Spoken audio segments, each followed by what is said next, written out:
Quite blustery weather too, and certainly as we head into the evening and through the overnight period, quite a blustery feel to the weather across the UK. Outbreaks of rain gradually clearing from the south and southwest, leaving some clear spells in the south, whereas it's very showery across northern and central parts and blustery winds, even a little bit of winteriness across the high ground in Scotland, and temperatures low enough here for a touch of frost in some rural spots, but staying mostly frost-free towards the south with temperatures near double figures in some towns and cities. So we start the new working week on quite a showery note, certainly across the north of Scotland, lots of showers packing in on that northerly breeze. Still a bit wintry those showers across the highest ground in Scotland, a touch of frost to say in rural spots to start the day. Mostly fine across the southern parts of Scotland, a few showers across Northern Ireland and a few showers too pushing across northern England, North Wales into the Midlands, with some sunshine to start the day on Monday across the far south of England. As we go through the rest of the day, it stays quite showery in the morning, quite a blustery northerly breeze too. The showers and those winds gradually ease though from the west as we go into the afternoon, and then some more persistent rain starts to approach Northern Ireland by the very end of the day. Once again, it's quite chilly for the time of year, certainly across the north and northeast of the UK. Here temperatures no better than 7 or 8 Celsius in a few spots, whereas down towards the south and southwest, nearer average at around 13 or 14 degrees. Outbreaks of rain out towards the west will push eastwards into Tuesday morning, and Tuesday looks like a very breezy day with further showers or longer spells of rain, so staying quite unsettled and again quite chilly for the time of year, with temperatures into the low teens at the very best. That's into the low to mid 50s in Fahrenheit. Low pressure is dominant for the rest of the week, so it stays pretty unsettled. Further showers or longer spells of rain to come, but at least those temperatures start to climb during the latter stages of the week. Today, clouds overhead. Total zen within. Box. It's the final week to see how you can become our biggest winner this year. First, you could be driving away with this brand new Benamar Primera motorhome. This luxury vehicle comfortably sleeps 4, has its own fitted kitchen and bathroom areas, and comes complete with fitted awning and bicycle rack. And that's not all, as we'll also give you a whopping £30,000 in tax-free cash to spend however you like. For another chance to win, text WIN to 63225. One entry costs £2.50 plus one standard network rate message, or text BONUS to 63225. 5 entries cost £5 plus one standard network rate message. Go to gbnews.com/win. Entries start at £2.50. Call 0903 686 3232. Calls cost £2.50 plus your network access charge. Or post your name and number to GB16 PO Box 8690 Derby DE1 9TT. UK only. Entrance must be 18 or over. Lines close at 4 p.m. on the 31st of October. Please check the closing time if listening or watching on demand. 5 hosts, 5 opinions, 5 fearless debates, 5 unfiltered takes on the day's news. 5 reasons not to be anywhere else on Saturday night. This is the Saturday 5. You got me.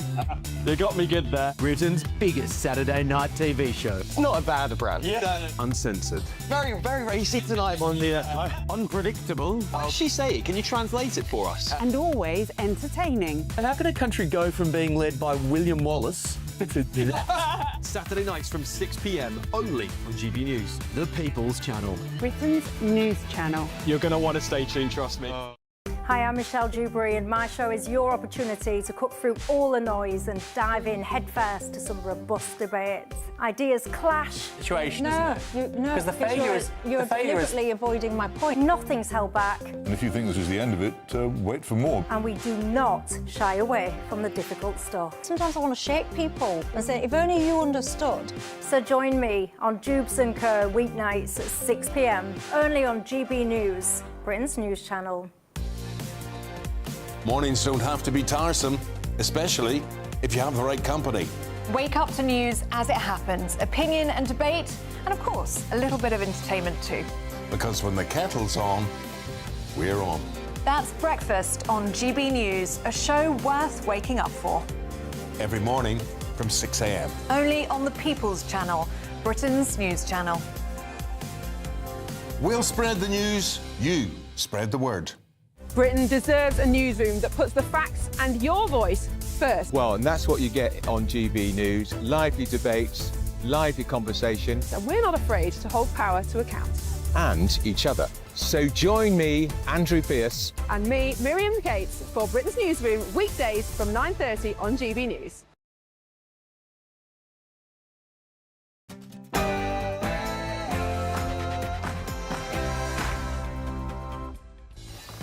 Good evening, this is Free Speech Nation with me, Josh Howie. On the show tonight...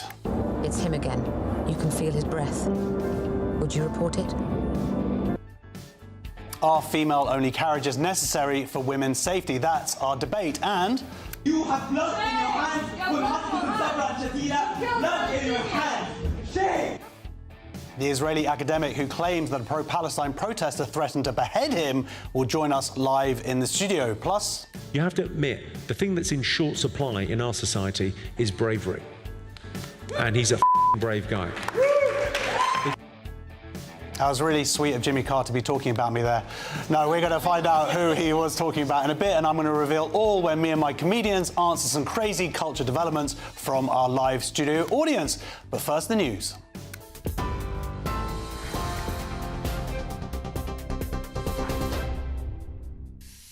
Very good evening to you. It's 7 o'clock here in the GB newsroom. The Justice Secretary says a convicted sex offender who's been arrested following his accidental release from prison on Friday will be deported this week. Hadesh Kabadu was found in the Finsbury Park area of North London this morning after a two-day manhunt. He was caught thanks to information from members of the public. He was jailed last month for assaulting a woman and a teenage girl in Essex. It's understood the Ethiopian was directed to the train station by prison staff following his release. Well, David Lammy's confirmed a member of staff at HMP Chelmsford's been suspended and says the government is putting measures in place to prevent this from happening again. We will be increasing our funding to probation. We will ensure that there are more prison places, 14,000 extra prison places over this next period. We have to continue to support our prison officers at this time, particularly against violent offenders in our prison. I will be making a full statement to Parliament tomorrow, and of course we've got a sentencing bill going through Parliament which will also support the system and make the system stronger. Two suspects have been arrested over the robbery of crown jewels from the Louvre Museum last Sunday. They're believed to have been part of a gang of four men who broke into the Apollo Gallery and made off with jewellery valued at around £76 million. One of the men was apprehended while waiting to board a flight from Charles de Gaulle Airport, probably to Algeria. MPs are planning to defy convention by debating Prince Andrew's conduct, the stripping of his dukedom and his continued residence in Royal Lodge. The Liberal Democrats have indicated they will use their next Opposition Day debate to allow members to discuss the issues. They're calling for the Prince and the Crown Estate to give evidence under oath in Parliament. Politicians have historically refrained from criticising the royal family in the House of Commons. Andrew agreed to no longer use his titles last Friday after continuing revelations concerning his links to the convicted sex offender Jeffrey Epstein. Donald Trump's overseeing the signing of a ceasefire deal between Thailand and Cambodia after a cross-border conflict earlier this year. The ceremony, which the US president requested, took place shortly after he arrived in the Malaysian capital. Now, the two countries have agreed to start demilitarising their borders after a 5-day skirmish back in July. It is one of 8 wars Donald Trump claims to have ended. He received a warm welcome in Kuala Lumpur, though, and danced with performers who greeted him as he stepped off Air Force One. Similar moves to what he likes to do to YMCA. It's the first stop on a week-long trip to the region, which includes a much-anticipated meeting with his Chinese counterpart, Xi Jinping. The 8 wars that my administration has ended in just 8 months, there's never been anything like that. Never. There never will be either. I can't think of any president that ever solved one war. I don't think anybody. They start wars, they don't solve them. I shouldn't say it's a hobby because it's so much more serious than a hobby, but it's something that I'm good at and it's something I love to do. Russia says it successfully tested a new nuclear-powered cruise missile with an unlimited range. Now, Russia's top general told President Putin the Burevestnik missile travelled nearly 9,000 miles and was in the air for 15 hours during the test. And meanwhile, Vladimir Putin says a meeting with President Trump that was scheduled to take place in Hungary to discuss the war in Ukraine has not been cancelled, as President Trump has suggested, but insists more preparation is needed. Finally, Hurricane Melissa has been strengthened to a Category 4 hurricane that is threatening to cause havoc in parts of the Caribbean.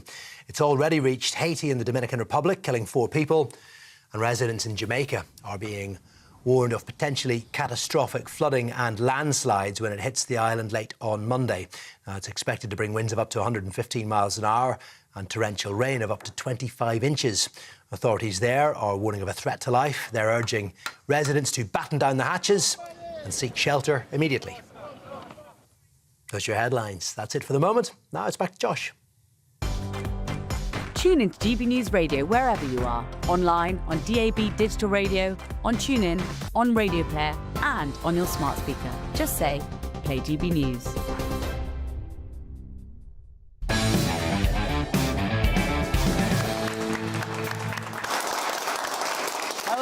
Welcome to Free Speech Nation with me, Josh Howie. This is a show where we cast our gaze across the spectrum of culture, current affairs and politics, doing our best to bring a bit of common sense to that which has become senseless. Coming up on the show tonight, Axel Rudababana's head teacher was shamed into silence by fear of racism. Kelly Jay Keene is in the studio to discuss the damage that comes from not speaking the truth. And the Met Police have announced they will no longer investigate non-crime hate incidents. But does this mean that we will really see the end of them? Lord Toby Young from the Free Speech Union will be joining us later. And as Manchester Pride is dissolved, ONS is leaving Stonewall, we will discuss the fallout of the TQ plus invasion to the LGB plus.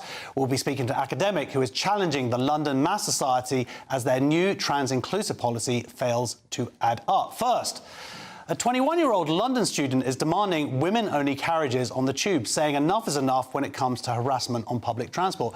Camille Brown's petition has already hit nearly 12,000 signatures, calling on Sadiq Khan and TfL to act. Sexual offences on the network have soared, with more than 2,600 reported in a single year. Surveys show many women and girls feel unsafe, some avoiding public transport entirely. Yet, TfL flatly rejects the idea, insisting separate carriages isn't the answer and saying more policing and reporting is the way forward. So, are female-only carriages necessary for women's safety? To debate this now, I am joined by the journalist Naomi Firsht and writer Jean Hatchet. Welcome to the show.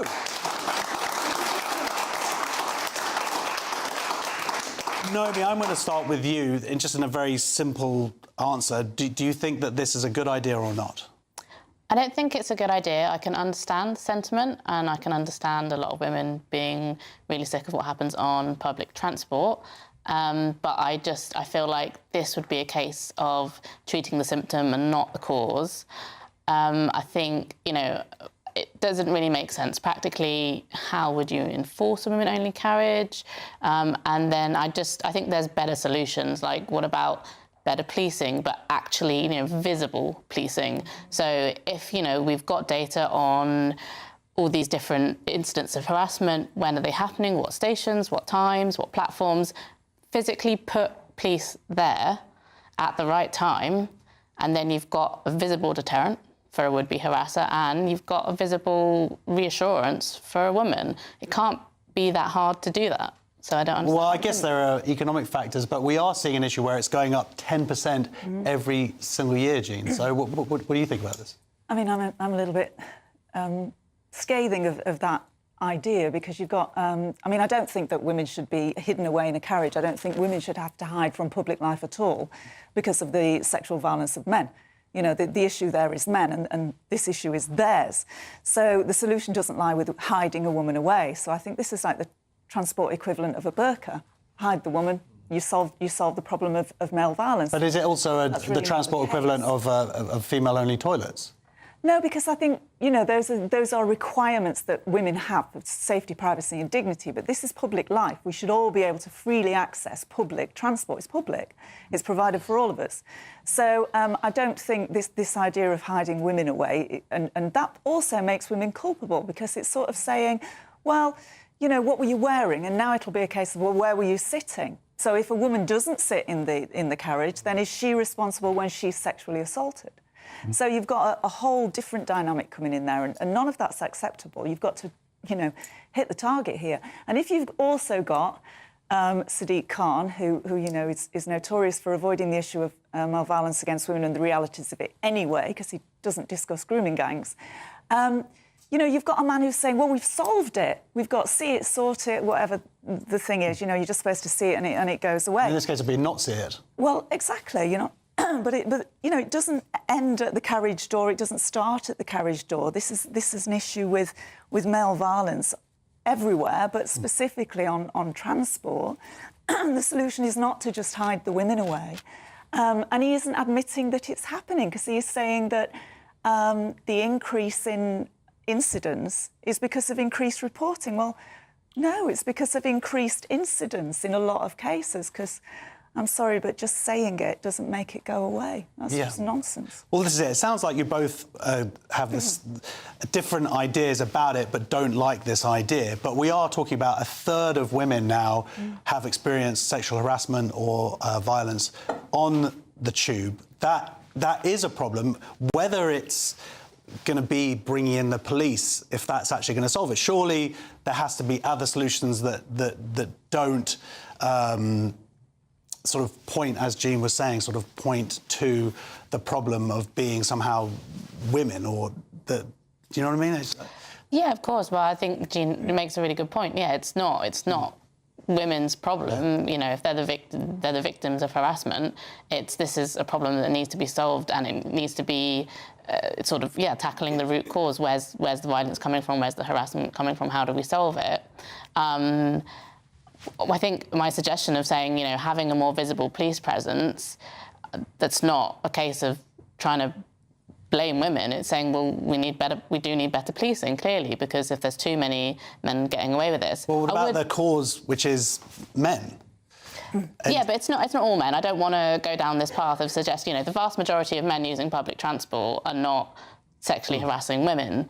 And I think, yes, there's various statistics about how bad the issue is. I think there is an issue, but you do have to be careful about things like reporting instances going up, because when they said, you know, it's gone up 10% of reporting, that was following a poster campaign that was encouraging women to report harassment, which they should. But you do have to be careful about, does that necessarily mean there's been such a big hike in actual instances of it? Well, I mean, the thing is, it's not all men do it, of course, but it is men who are doing it.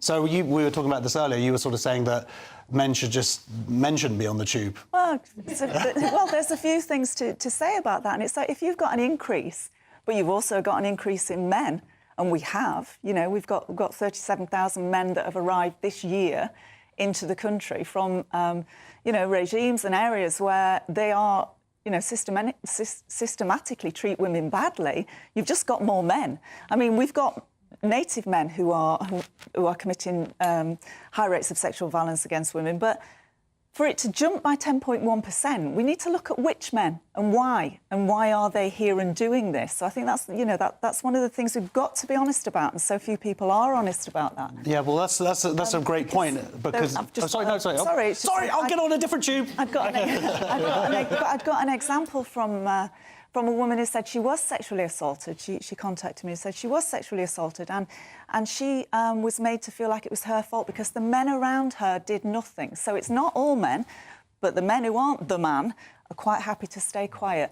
And we can't have that. You know, that's got to change. But then you see someone in New York that, you know, a man did step up and then and did stop somebody. And also you had in the UK, you had two guys. There was a guy who pulled his pants down on the tube. Two men stepped in to deal with it. And then now the police are looking for them.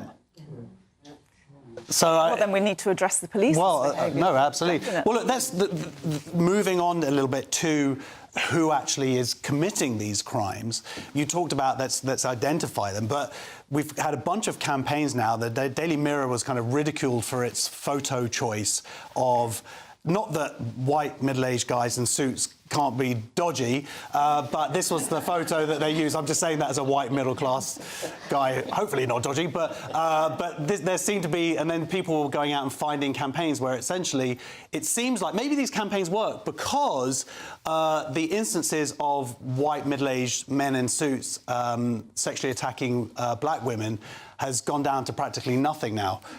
So maybe all these campaigns work. There was one in Australia, I believe, which followed a very similar pattern. And then there was the TfL's own campaign. We can show you, so this is the one in Australia, another white guy in a suit, not being very...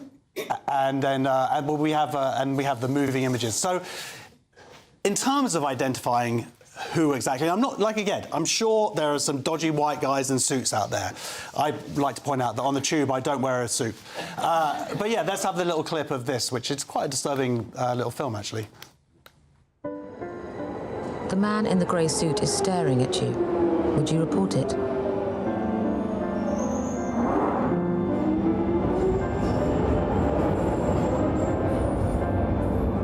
It's him again. You can feel his breath. Would you report it?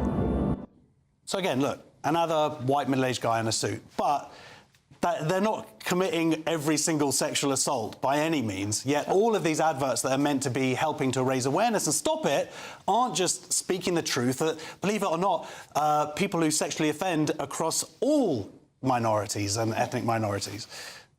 Yeah, I think it's just, that's the kind of standard thing now. Like, the middle-aged white man is the sort of easy target, unfortunately. It's so unfair! And I think in this kind of climate of political correctness that we live in, the people making the campaign probably feel like they have to use a white middle-aged man as, you know, the criminal in this scenario, or they're going to get loads of backlash of, you know, your prejudice against whoever. And, yeah, so it's weird. The thing is, and then everybody notices, because, like you said, if it's the same advert here and in Australia and in somewhere else, you start noticing, and it doesn't ring true. And that doesn't mean, like you said, that obviously white men don't commit crime, but, you know, men of all colours are committing sexual harassment, and it starts sticking out a bit as odd and not realistic. So, I mean, Jean, what do you think about these? I mean, they're saying we're putting out these adverts, they're putting the money into them to help prevent it, yet they're not speaking truth. Well, they're not speaking truth. I mean, a woman who contacted me as well said that she had to get a dog because she was so sick of being groped by large groups of men of a specific demographic. And she said that the reason that she got a dog is because those men wouldn't touch her with a dog. And, you know, this is the reality. These are the anecdotes that are coming through. So, you know, I agree that it's a cross-demographic. The demographic of men who offend is not down to one specific. White, middle-class businessmen will do it as well. What I think we should do, it's radical, I told you this, but I think, you know, yeah, ban men for a week and say you're not getting on the tube for a week. You sort it out. When you come back, if there are other instances of sexual violence from men, you've got another week off. Men will sort other men. Women can't sort them, and it's not our responsibility anyway. Transport for London don't want to sort them. They want to pretend it's not happening. So give men little breaks until they sort themselves. Fair enough. No, it's not all men, but it's enough men. Well, I would like to suggest my own little controversial solution, which is a carriage for geeky guys. Anyway, Transport for London have stated that we do not support any proposal for female-only train carriages on TfL services, but instead are working closely with the police to ensure our capital's transport network is a hostile place for offenders, including the use of intelligence-led policing operations to target offenders and hotspot locations. So, on the adverts, the proportion of Londoners agreeing that they have all the information they need to confidently intervene in an incitement of sexual harassment on public transport has gone up, as well as this 15% of campaign recognisers complain they have already reported or intervened as a result of seeing our advertising. Thank you very much to both of you for joining us here, Jean and Naomi, and next on Free Speech Nation. You have to admit, the thing that's in short supply in our society is bravery. And he's a brave guy. Jimmy Carr doesn't need to take the tube. I will reveal all when me and my comedians answer some crazy culture developments from a live studio audience. Next, big round of applause, please, for our guests.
Decisions made in Washington aren't just shaping America, they're shaping Britain too.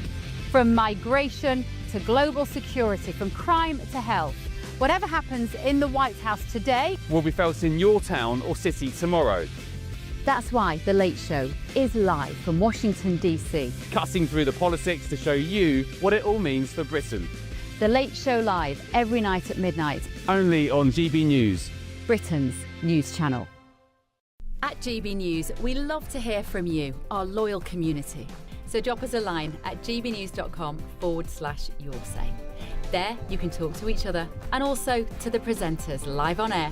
gbnews.com/yoursay, because GB News is your channel, Britain's news channel. Join me, Nana Akwe, for an informative, interactive news programme with a difference. It's fun. No, he didn't say that, Dave. I'm so surprised. I think there's an element of truth to that. Join me from 3 p.m. every weekend, only on GB News, Britain's news channel. In the GB Newsroom, we bring you the news as it happens. With our team of dedicated journalists across the UK, we're ready to keep you up to date with what's happening every half an hour, every single day. Bulletins here on GB News, the People's Channel, Britain's news channel.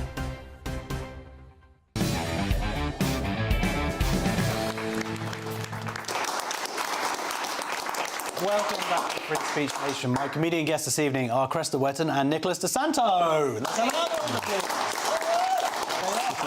Hi. Nicholas, good to see you.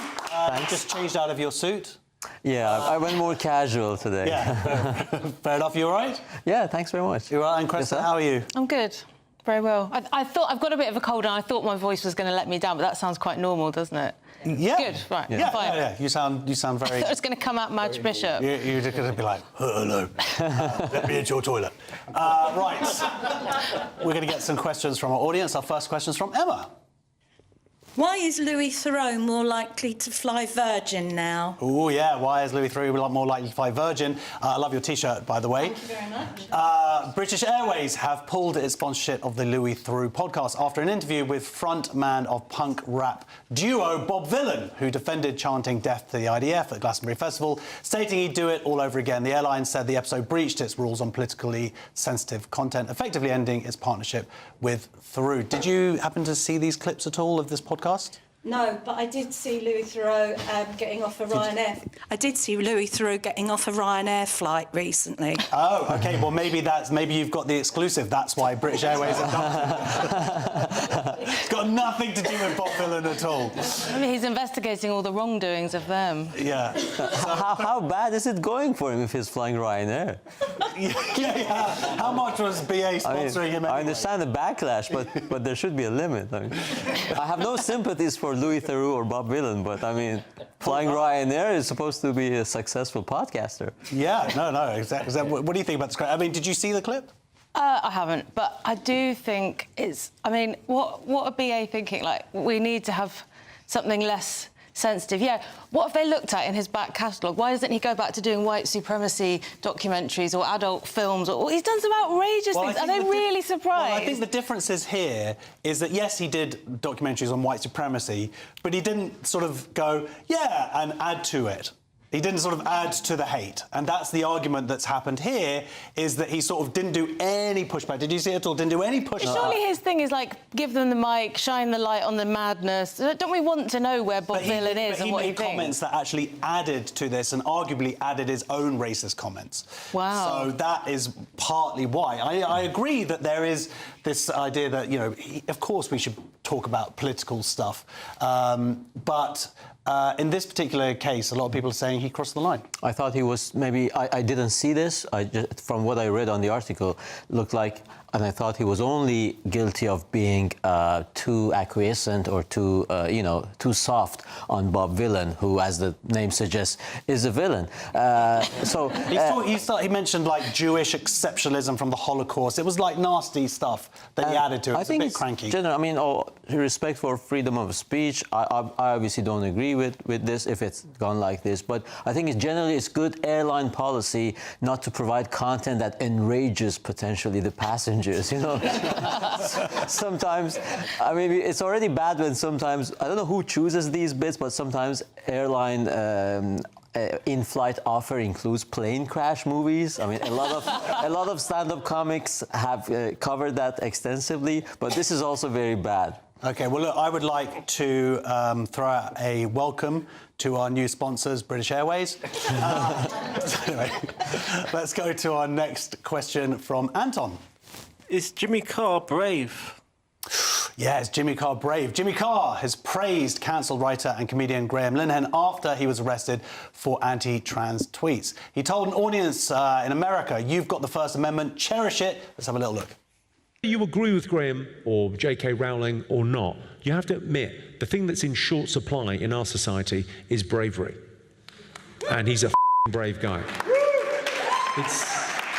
It's easy now to say, yeah, men are men and women are women, and then there's a very tiny percentage of people that want to live different lives, let them do their own thing. But at the time when he started saying it, it was incredible.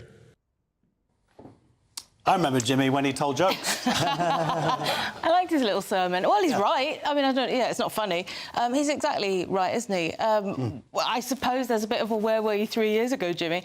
But well, actually, interestingly, Graham Linehan came out and said that he was the only comedian at the time who visited him at the peak of it all. He was dealing with his own attempts at people trying to cancel him for his jokes, but he did come out and he did actually show his solidarity, and I think that's more than most. Well, it certainly is. And also, this is great because people who like Jimmy Carr, I mean, there was a few cheers in that, wasn't there, at the end? Not a lot, but a few, like 3 or something. People who like Jimmy Carr, they'll probably get on board. I think this is kind of, we're easing into it's OK now to say men and women are fixed. As it were. Yes, as it were. Now, Nicholas, you do like great sets every month at Comedy Unleashed. It's Comedy Club in London, tours around the country as well. But the whole point of it was to sort of say the unsayable, be able to joke again about this stuff that you think that comics, it's our job to poke fun at ideologies that don't make sense.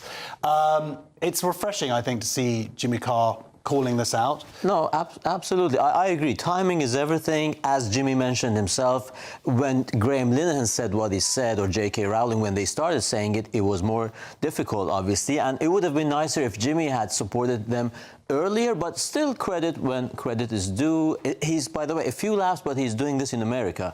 And I watched the whole clip this time. A lot of bleeps. Hats off to the editor who had to put all those bleeps in it. But no, it's good, better late than never.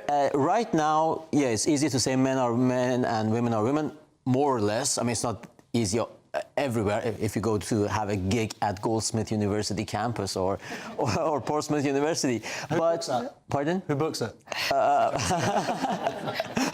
Are you that hard up? Yeah, good luck with that. Good luck. I'm getting the tube everywhere. Not even Ryanair. But I mean, what I want to say is that right now, it's no more about men are men and women are women. It's relatively easier. Now it's about supporting the idea, for example, as per the previous question and debate. So it would be good if big guys of huge calibers like Jimmy Carr support also the heated issue of the moment when some comics are getting a lot of flack in the moment. Absolutely. Well, our next question's from Roger. Hello. Is it harder for white people to get into Oxford? Is it harder for white people to get into Oxford? Leading universities, including Oxford, are under fire for making reduced grade requirements to non-white teenagers, even from wealthy families of top schools. Fueling claims the system is being applied arbitrarily, ordinarily intended to help disadvantaged applicants. Critics say the practice now risks becoming a form of discrimination or social engineering, with many calling for returning to admitting students based on merit alone. That's an interesting idea, don't you think? Merit? Well, it should be merit, shouldn't it? Surely. Obviously, you didn't go to university, No, but...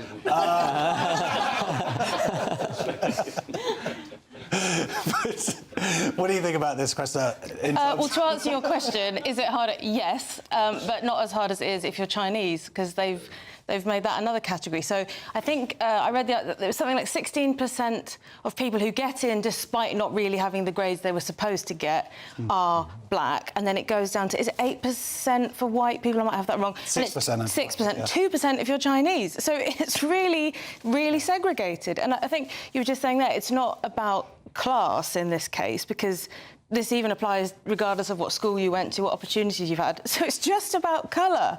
It's outrageous. Well, this is it, because the universities are under this pressure to have a certain percent. I think it's like 25% of people going to university that have to be people of colour or different ethnic minorities.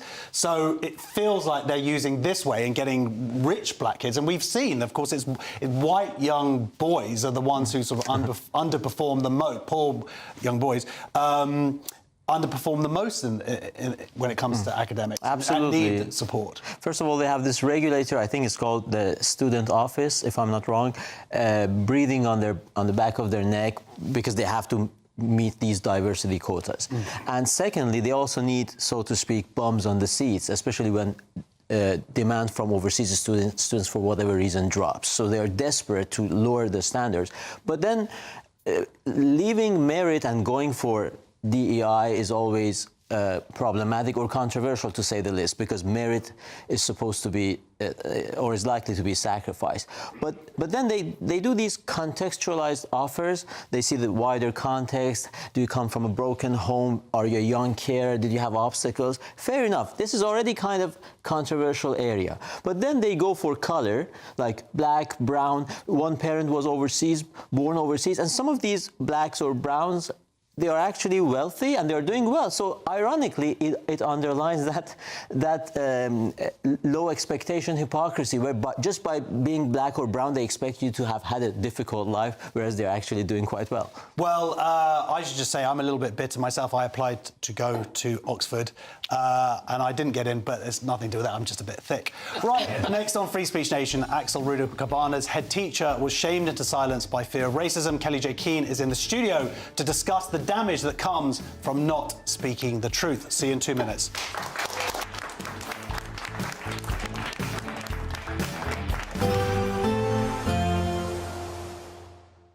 Can't wait to get in that sea. Lovely and warm. Just like the feeling of having great travel insurance. All Clear Travel Insurance sponsors GB News travel destinations forecast. Hello there. We've got showers and longer spells of rain across western parts of the Mediterranean at the moment. Further east, some warm sunshine. We can see Madeira seeing some showery outbreaks of rain for the next few days. Temperatures in the low 20s. The risk of a few showers for southern Spain and Portugal. But in the sunshine, temperatures above average. Plenty of dry weather across Italy and Greece at the moment. Temperatures 25, 26 Celsius. So feeling warm in that sunshine, and it stays pretty settled the next few days. All Clear Travel Insurance sponsors GB News travel destinations forecast. Hello, here's your latest weather update from the Met Office for GB News. We've got an unsettled week of weather in store across the UK, all of us seeing rain at times, often quite blustery, although it will turn a bit milder towards the end of the week and certainly into next weekend. At the moment, we've got low pressure feeding its way southeastwards across the UK, tightly packed isobars, indicating quite blustery weather too, and certainly as we head into the evening and through the overnight period, quite a blustery feel to the weather across the UK. Outbreaks of rain gradually clearing from the south and southwest, leaving some clear spells in the south, whereas it's very showery across northern and central parts and blustery winds, even a little bit of winteriness across the high ground in Scotland, and temperatures low enough here for a touch of frost in some rural spots, but staying mostly frost-free towards the south with temperatures near double figures in some towns and cities.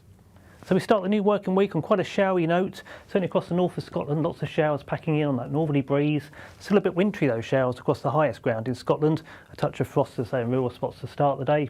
Mostly fine across the southern parts of Scotland, a few showers across Northern Ireland, and a few showers too pushing across Northern England, North Wales into the Midlands, with some sunshine to start the day on Monday across the far south of England. As we go through the rest of the day, it stays quite showery in the morning, quite a blustery northerly breeze too. The showers and those winds gradually ease though from the west as we go into the afternoon, and then some more persistent rain starts to approach Northern Ireland by the very end of the day. Once again, it's quite chilly for the time of year, certainly across the north and northeast of the UK. Here temperatures no better than 7 or 8 Celsius in a few spots, whereas down towards the south and southwest, nearer average at around 13 or 14 degrees. Outbreaks of rain out towards the west will push eastwards into Tuesday morning, and Tuesday looks like a very breezy day with further showers or longer spells of rain, so staying quite unsettled and again quite chilly for the time of year, with temperatures into the low teens at the very best. That's into the low to mid 50s in Fahrenheit. Low pressure is dominant for the rest of the week, so it stays pretty unsettled. Further showers or longer spells of rain to come, but at least those temperatures start to climb during the latter stages of the week. Britain was once the envy of the world, but look around. A nation that no longer knows what it is or where it's going. A country that's broken. How do we fix Britain? How do we bring it back? Friday night with Matt Goodwin at 8 p.m. Only on GB News. At GB News, we love to hear from you, our loyal community. So drop us a line at gbnews.com/yoursay. There you can talk to each other and also to the presenters live on air. gbnews.com/yoursay, because GB News is your channel, Britain's news channel. Join me, Nana Akwe, for an informative, interactive news programme with a difference. It's fun. No, he didn't say that, Dave. I'm so surprised. I think there's an element of truth to that. Join me from 3 p.m. every weekend, only on GB News, Britain's news channel. There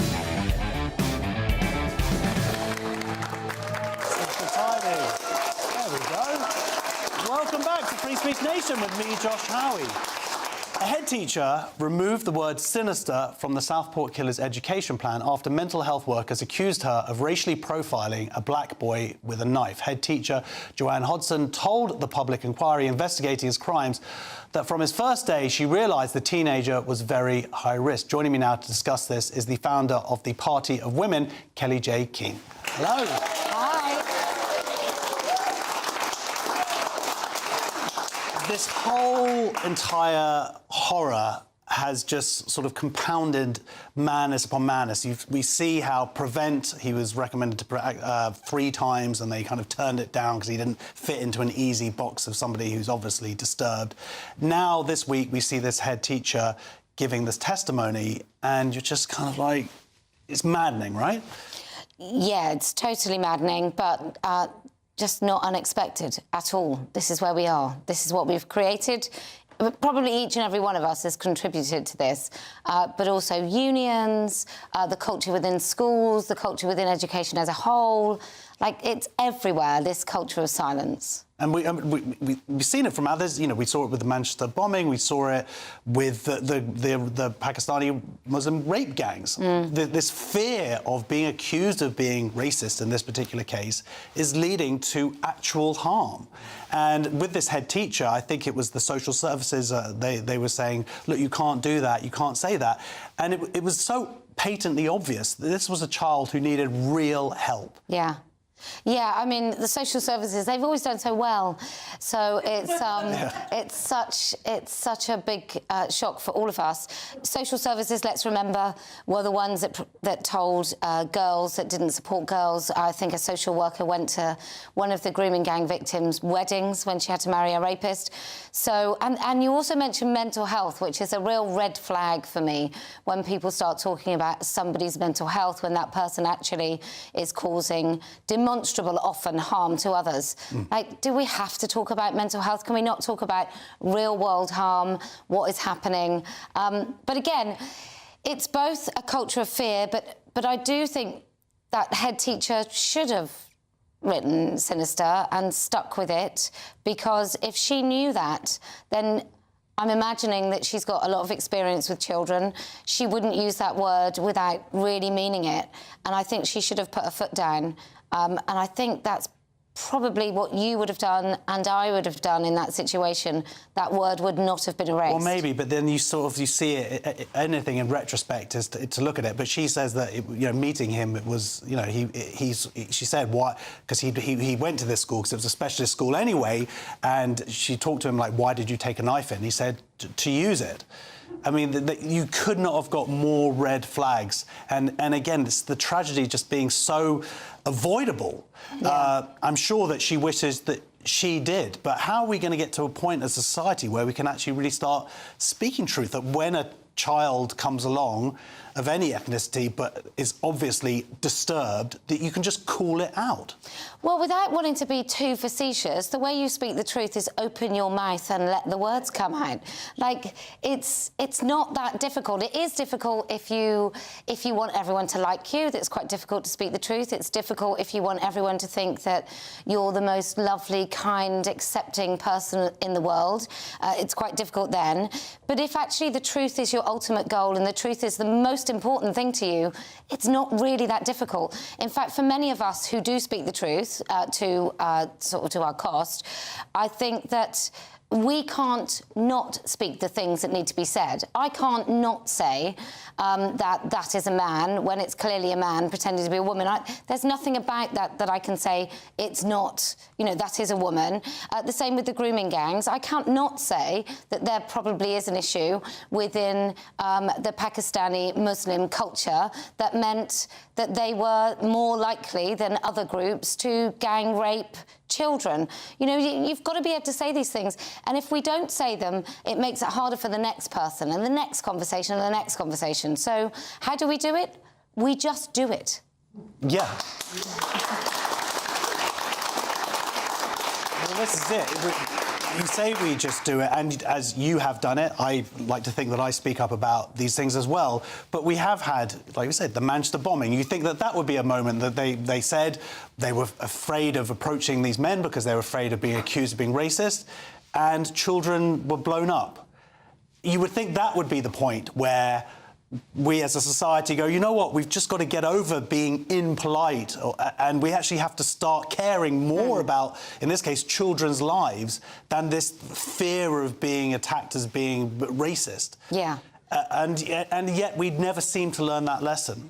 Well, I think if you look at something like the police, just to use a very specific example, police at certain sort of stages, they're thinking, ooh, pension. I'm 45.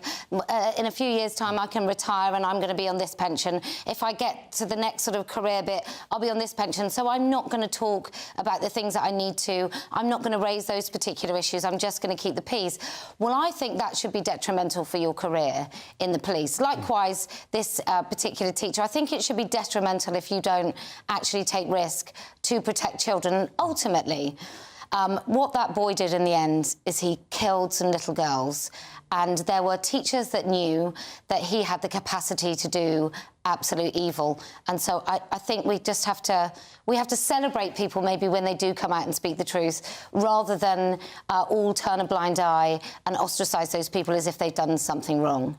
Yeah, absolutely. And, we talked, you mentioned the Pakistani rape gangs. There are things to look about within that culture. Doesn't mean, of course, that every Pakistani or anything like that, but we have to be able to actually start looking at these situations to then discuss them and hopefully provide some sort of solutions. So, 100%, 100%. All right, well, ladies and gentlemen, please, massive round of applause.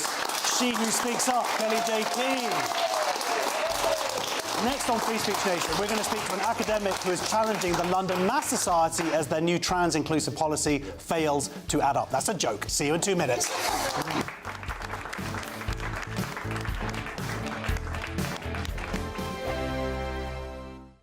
I'm Michelle Dewberry. This is Jubes & Co with you. Hello everyone, Patrick Christie is here. GB News, Britain's news channel. Access the stories that matter to you. Take the GB News family with you on any device. And as long as you have an internet connection, tune in to GB News anywhere on the planet or beyond. GB News, the People's Channel, Britain's news channel.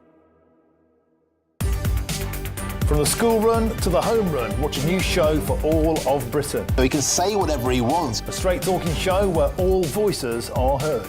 And, when are we going to stop talking about smashing the gangs and actually do it? With the stories that matter from every part of our country. There's a bit of a crash landing there for your Chancellor. Bold, fearless and standing up for you. That's me, Martin Daubney, 3 p.m. till 6 p.m, weekdays, here only on GB News. The People's Channel, Britain's news channel.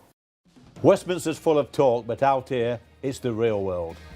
Am I allowed to talk now? No, that's it. This is where it matters, real people and real lives. That's what politics is all about. The fact is Trump made a good start. No. Straight answers, no spin, and just a couple of pints. How many fingers have I got up? About 10. So join me for Lee Anderson's Real World every Friday at 7 p.m. only on GB News. The People's Channel, Britain's news channel. You want to know what's really going on in the corridors of power? Labour don't know what to do with you half the time, and that makes you quite lethal in the chamber. Get behind the headlines with Chopper's Political Podcast. Join me, Christopher Hope, as I sit down with the great and the good of British politics. We'll see where this ruling takes us. These are the stories shaping our nation. Chopper's Political Podcast, available now on all platforms. Listen in and stay ahead. Decisions made in Washington aren't just shaping America, they're shaping Britain too. From migration to global security, from crime to health.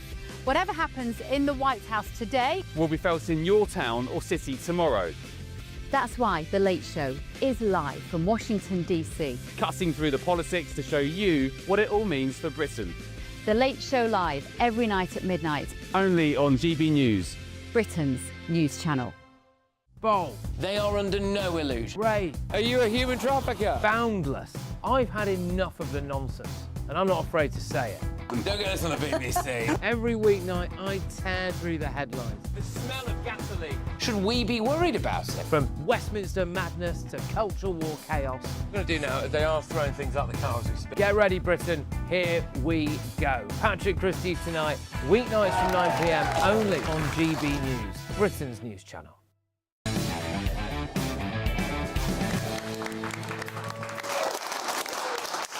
Welcome back to Free Speech Nation. The London Mathematical Society is facing the threat of legal action from one of its members over a new trans inclusion policy. Reader John Armstrong claims the guidance discriminates against those with gender-critical beliefs and unlawfully restricts free speech. Yet, the Society insists the policy is about respect and inclusion. Something is not adding up here. We're going to use that joke as many times as we possibly can. We were so happy when we wrote it. Anyway, I am now joined in the studio by Reader in Financial Mathematics, John Armstrong. John, welcome to the show.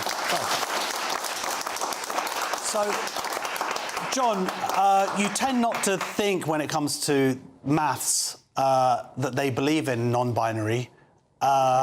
Joke number 2.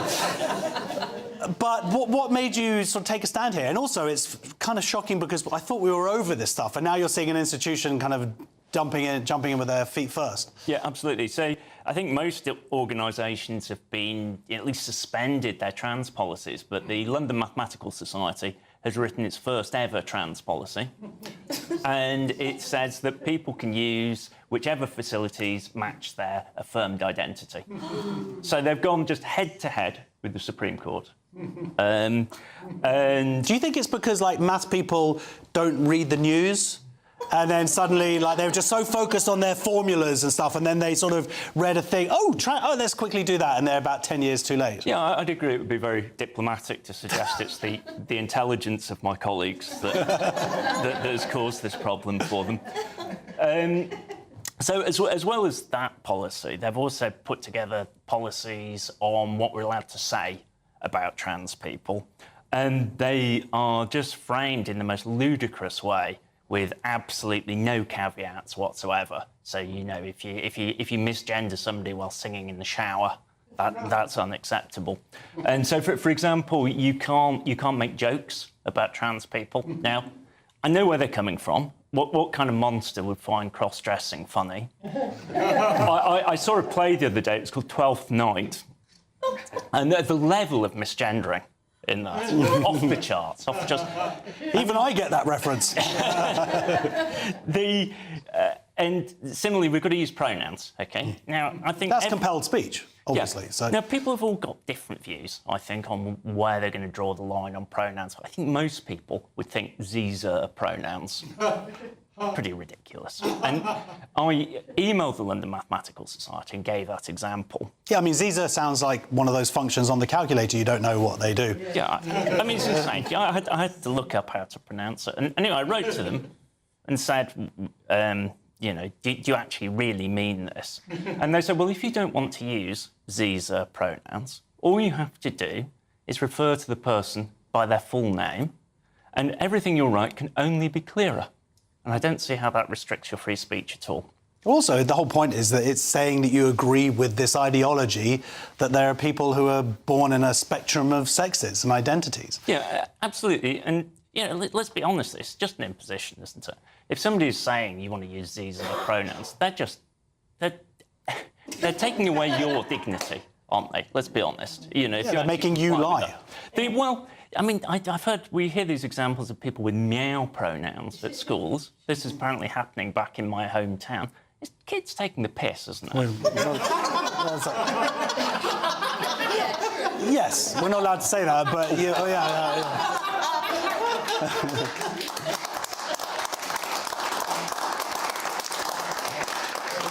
This is it, I guess, yeah. Sorry if that offended anybody, especially cats. So for them to bring this policy in, you went to them, you said, look, you're a little bit behind the curve on this. The Supreme Court has already ruled. And they were like, nope, we know best, and we're going to continue down this road. So what are you doing? I've asked a lawyer to write to them just to make it absolutely clear what the law is. You know, I'm a mathematician. Maybe they don't accept my view on what the law is, and I'm hoping that they're going to listen to that and they're going to change their policies. But from the initial sort of communication you had with them, they, like you said, it sounded like they very much believe that they are in the right here, and it sort of got a bit heated. Well, so far they've done nothing, and you know, unfortunately, this is just true across the sector. So, universities, they've had 6 months to pay attention to the Supreme Court, and they've not paid attention to the Supreme Court.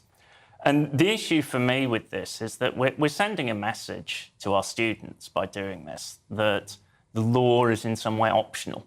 And I think that's a really very serious problem. I think you're going to be talking to Micahel Ben-Gad later on, who's had students openly harassing him. Threatening violence. Yeah. And to me, if we have an institution like the London Mathematical Society saying that they can just ignore the law, then students are going to think they can just ignore the law. And that we're going to start seeing the terrible atmosphere that we indeed already have on campus. So that's really why I'm doing this. I just want to say, look, we've got to stand up. We've got to say, we're the grown-ups here. We're going to obey the law. We take this seriously, and we're going to treat people with dignity and respect. Absolutely. I guess what's interesting for me reading the story when I read it when it first broke in the newspapers was we're very much used to these kind of policies being written for the social sciences.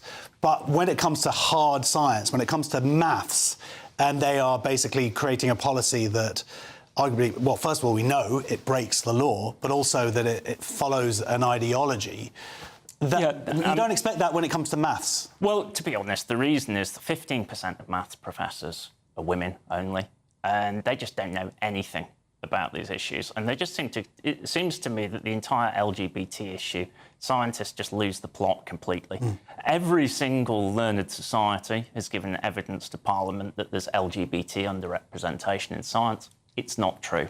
I'm very pleased to say it's excellent that there is LGBT overrepresentation, if anything, in science.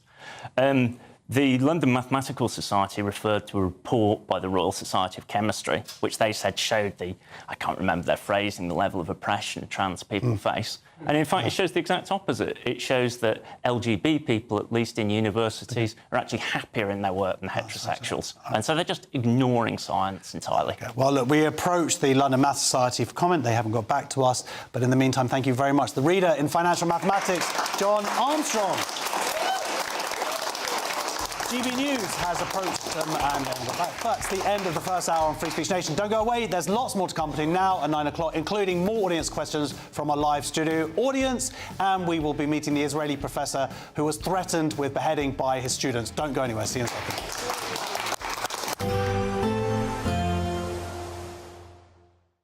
Expect warm spells with the odd rude interruption. Boxed Boilers sponsors the weather on GB News. Hello, here's your latest weather update from the Met Office for GB News. We've got an unsettled week of weather in store across the UK, all of us seeing rain at times, often quite blustery, although it will turn a bit milder towards the end of the week and certainly into next weekend. At the moment we've got low pressure feeding its way southeastwards across the UK, tightly packed isobars indicating quite blustery weather too, and certainly as we head into the evening and through the overnight period, quite a blustery feel to the weather across the UK. Outbreaks of rain gradually clearing from the south and southwest, leaving some clear spells in the south, whereas it's very showery across northern and central parts and blustery winds, even a little bit of winteriness across the high ground in Scotland, and temperatures low enough here for a touch of frost in some rural spots, but staying mostly frost-free towards the south with temperatures near double figures in some towns and cities. So we start the new working week on quite a showery note, certainly across the north of Scotland, lots of showers packing in on that northerly breeze. Still a bit wintry though, showers across the highest ground in Scotland, a touch of frost as I say in rural spots to start the day. Mostly fine across the southern parts of Scotland, a few showers across Northern Ireland and a few showers too pushing across Northern England, North Wales into the Midlands, with some sunshine to start the day on Monday across the far south of England. As we go through the rest of the day, it stays quite showery in the morning, quite a blustery northerly breeze too. The showers and those winds gradually ease though from the west as we go into the afternoon, and then some more persistent rain starts to approach Northern Ireland by the very end of the day. Once again, it's quite chilly for the time of year, certainly across the north and northeast of the UK. Here temperatures no better than 7 or 8 Celsius in a few spots, whereas down towards the south and southwest, nearer average at around 13 or 14 degrees. Outbreaks of rain out towards the west will push eastwards into Tuesday morning, and Tuesday looks like a very breezy day with further showers or longer spells of rain, so staying quite unsettled and again quite chilly for the time of year, with temperatures into the low teens at the very best. That's into the low to mid 50s in Fahrenheit. Low pressure is dominant for the rest of the week, so it stays pretty unsettled. Further showers or longer spells of rain to come, but at least those temperatures start to climb during the latter stages of the week. Expect warm spells with the odd rude interruption. Box Boiler sponsors the weather on GB News. It's the final week to see how you can become our biggest winner this year. First, you could be driving away with this brand new Benamar Primera motorhome. This luxury vehicle comfortably sleeps 4, has its own fitted kitchen and bathroom areas, and comes complete with fitted awning and bicycle rack. And that's not all, as we'll also give you a whopping £30,000 in tax-free cash to spend however you like. For another chance to win, text WIN to 63225. One entry costs £2.50 plus one standard network rate message, or text BONUS to 63225. 5 entries cost £5 plus one standard network rate message. Go to gbnews.com/win. Entries start at £2.50. Call 0903 686 3232. Calls cost £2.50 plus your network access charge. Or post your name and number to GB16 PO Box 8690 Derby DE1 9TT. UK only. Entrance must be 18 or over. Lines close at 4 p.m. on the 31st of October. Please check the closing time if listening or watching on demand. Hi, I'm Michelle Dewberry, and my show is your opportunity to cut through all the noise and dive in headfirst to some robust debates. Ideas clash. Situation, isn't it? No, because the failure is you're deliberately avoiding my point. Nothing's held back. And if you think this is the end of it, wait for more. And we do not shy away from the difficult stuff. Sometimes I want to shake people and say, if only you understood. So join me on Jubes & Co weeknights at 6 p.m, only on GB News, Britain's news channel. Join me, Nana Akwe, for an informative, interactive news programme with a difference. It's fun. No, he didn't say that, though. I'm so surprised. I think there's an element of truth to that. Join me from 3 p.m. every weekend, only on GB News, Britain's news channel. From the school run to the home run, watch a new show for all of Britain. He can say whatever he wants. A straight-talking show where all voices are heard. And, you know, when are we going to stop talking about smashing the gangs and actually do it? With the stories that matter from every part of our country. There's a bit of a crash landing there for your Chancellor. Bold, fearless and standing up for you. That's me, Martin Daubney, 3 p.m. till 6 p.m, weekdays, here only on GB News. The People's Channel, Britain's news channel. Britain was once the envy of the world. But look around. A nation that no longer knows what it is or where it's going. A country that's broken. How do we fix Britain? How do we bring it back? Friday night with Matt Goodwin at 8 p.m, only on GB News. At GB News, we love to hear from you, our loyal community. So drop us a line at gbnews.com/yoursay. There, you can talk to each other and also to the presenters live on air. gbnews.com/your say, because GB News is your channel, Britain's news channel.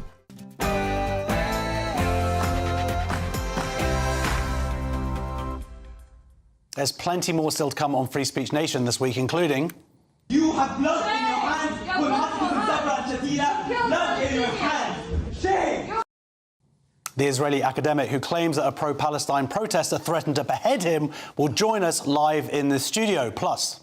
It drives me mad when I see adverts full of black people, full of Asian people, full of, people that basically are anything What's wrong other with that, than Sarah? white. Is it racist to think white people aren't represented in adverts? That's just one of the questions our live studio audience will be throwing at me and my fellow comedians. But first, let's get a news update from Aaron Armstrong.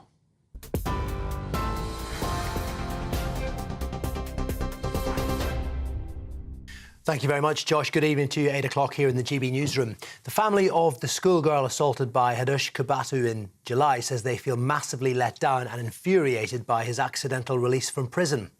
The Ethiopian migrant was apprehended in Finsbury Park in North London this morning after a 2-day manhunt, having been freed on Friday and reportedly directed to the train station by prison staff. He was jailed last month for assaulting a woman and a 14-year-old girl while being housed at the Bell Hotel in Epping. In a statement, the girl's father added that images of Kabatu were circulated by police before they'd been informed of his release, describing the system failure as unbelievably irresponsible. Justice Secretary David Lammy has confirmed Kabatu will be deported this week.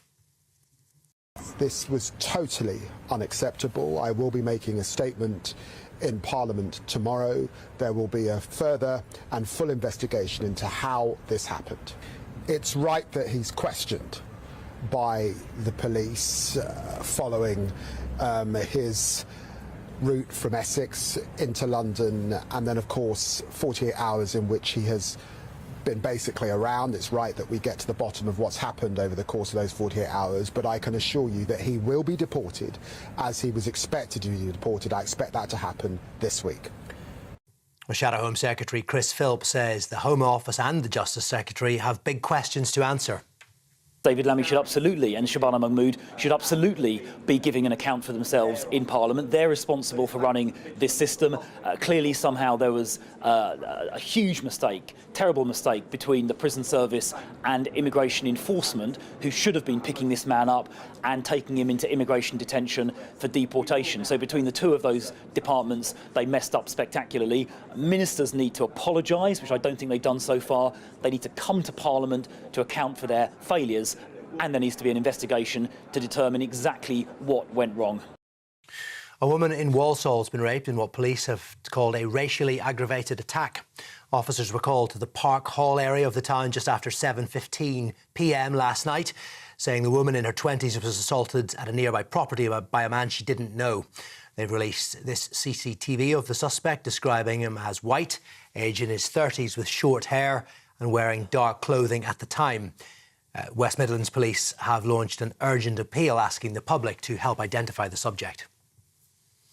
2 suspects have been arrested over the robbery of the crown jewels from the Louvre Museum last Sunday.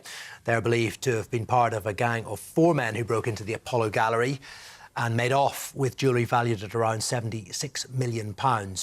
One of the 2 suspects was apprehended while waiting to board a flight from Charles de Gaulle Airport. MPs are planning to defy convention by debating Prince Andrew's conduct, the stripping of his dukedom and his continued residence in Royal Lodge. The Liberal Democrats have indicated they'll use their next Opposition Day debate to allow members to discuss the issues and are calling for the Prince and the Crown Estate to give evidence under oath in Parliament. Andrew agreed to no longer use his titles last Friday after continuing revelations about his friendship with the convicted sex offender Jeffrey Epstein. The UK's biggest supermarkets are warning of higher prices for shoppers if the government imposes higher business rates for larger stores.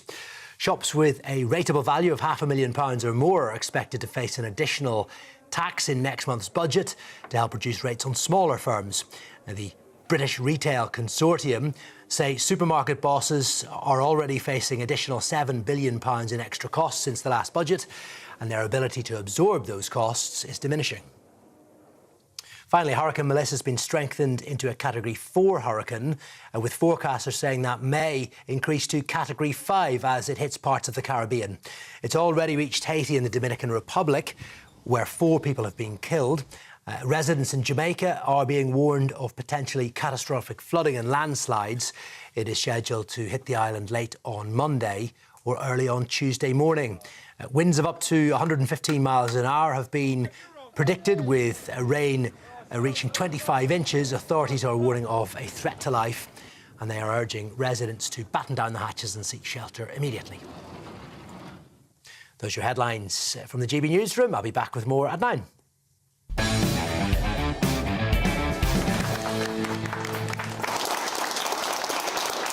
Welcome back to Free Speech Nation with me, Josh Howley. I'm still joined by fellow comedians Cressida WE and Nicholas De Santo. Let's do it again. Right, we get some more questions from our audience. Our first question is from Chris. Hi, Josh. Do Gen Z males have posters of Nigel Farage on their walls? Yes, do Gen Z males have posters of Nigel Farage on their walls? Reform UK is now more popular than Labour among Gen Z men. A poll has revealed 31% of men aged 16 to 25 would support Nigel Farage's party at a general election if it was held tomorrow. But women of the same age are still unconvinced. Only 18% say they would vote for reform. Krista, you've got a big picture of Richard Tice. Busted. I haven't. It's not true. This is how rumours start. Stop it. Oh, my goodness. What was the question? Do they have posters? Oh, like, yes. Richard Tice gets flustered. Stop it. Look, obviously, the problem with this is that there's more right-wing boys and more left-wing girls, and it's going to be a catastrophe for them on dating apps in years to come. That's what I think. Yeah, basically... As if it's been a picnic so far. So Gen Z haven't learned to lie yet. Exactly. Well, that's good news. But according to this poll by the think tank Onward, men, Gen Z, young people 15, 16 to 25 are going towards reform, whereas women of the same age are still with Labour, but a lot of them are going towards Green, which means men are becoming wiser and women are going insane. Women are going full Greta Thunberg. For that 18% of young women who are into reform, they're going to have their pick, aren't they? So that's a pretty good strategy. But what else Ladies, is new? If you want to find a 16-year-old with a turquoise tie, I've got just the place that you should start hanging out. I read, though, that somebody's done the maths, not me, and overall, this still means... We're getting our last guest. It still means that Labour's idea of giving the vote to 16-year-olds could bite them, because the numbers work out that they could lose votes. Yeah, if they do that, this would be the funniest thing in politics since Democrats ran Kamala and still lost to Donald Trump. Can you imagine the irony? Right, our next question is from Sean. OK, it's is the President-elect of the Oxford Union doing a Donald Trump in his campaign? Yeah, is the Oxford Union President-elect trying to pull a Trump? The Oxford Union leadership saga has intensified after the President survived a no-confidence vote. This is the present President, not the President-elect. That's after the President-elect lost his position in a vote of no confidence after celebrating the death of Charlie Kirk. Confused? You're right to be. Sean, have you been following this? Because it's one's accusing the other of racism and then there's the ex-girlfriend has been involved, or... Well, all I can say is it's a bit of a mess anyway. I've never been a big fan of the Oxford Union. I love debating, but I wouldn't go there to debate, I can tell you that much. But they seem to have handled this thing extremely badly, so I think it's more down to them than anything else. Yeah, I mean, look... It's a guy, this isn't cancel culture. This is whether someone's actually suited for their role. If you're running a free speech society, then celebrating the death of someone murdered for using their free speech, they don't fit together. No, absolutely. I mean, so that's been established. A lot of people have agreed that it's inappropriate for him to carry on as the President-elect. Because of his views on Charlie Kirk. In fact, well, not just his views, the way he went about expressing them, that's outrageous.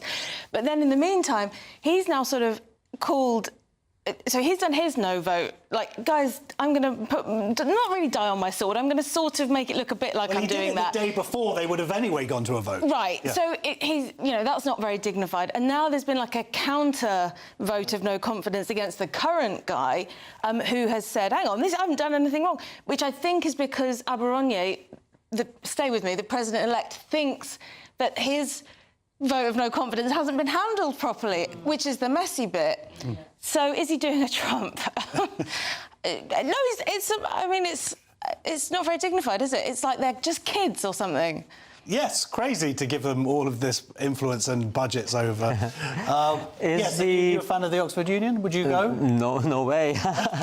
This guy, George Aberonye, I practice pronouncing his surname, he's not doing a Trump, he's not pulling a Trump because Trump did win 2020. And this guy has lost the vote of confidence. You know, the way that 2020 was conducted, do you know they're still counting in Nevada? Right? That's because they're not very good at math.